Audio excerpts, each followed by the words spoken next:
یہ کہانی ہے شہر زرگان کی، جہاں گلیوں میں تجارت کی آوازیں گونجتی تھی اور سونے کے زیورات سورج کی روشنی میں جگمگاتے تھے۔ اسی شہر میں ایک مشہور سنار رہتا تھا، حکیم زریعہ۔ اس کی سب سے قیمتی چیز ایک نایاب نگینہ تھا جسے وہ نور زرگان کہتا تھا۔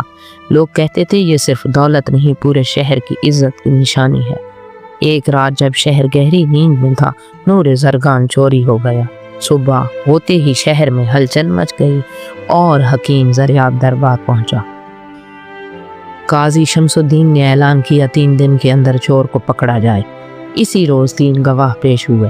ایک نے کہا چور سیاہ چوغا پہنے تھا، دوسرا ایک تاجر تھا، اس نے کہا کہ وہ لمبا تھا، تیسرا گواہ ایک اندھا فقیر تھا۔ بابا رحمت اس نے آہستہ مگر پراعتماد لہجے میں کہا، میں دیکھ نہیں سکتا مگر میں نے اسے محسوس کیا ہے۔ اس کے قدم برابر نہیں تھے، ایک بھاری اور ایک ہلکا تھا۔ اس کے کپڑوں سے پرانے چمڑے کی بو اور ہاتھوں سے کچی پیاز کی مہک آ رہی تھی۔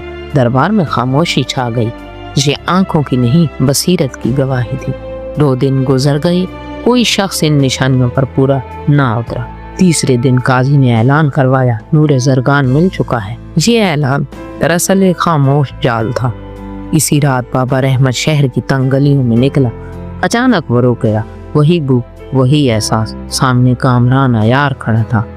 تحقیق سے پتہ چلا اس نے لکڑی جڑے جوتے پہن رکھے تھے تاکہ لمبا اور لنگڑا لگے، اور نور زرگان اس نے اپنی تسبیح کے دانوں میں چھپا رکھا تھا۔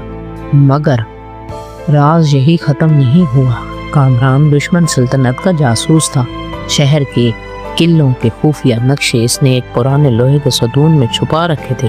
بابا رحمت نے کہا، جہاں زنگ کی بو ہے وہی سچ چھپا ہے۔ ستون کھولا گیا اور نقشے وہی سے برآمد ہو گئے۔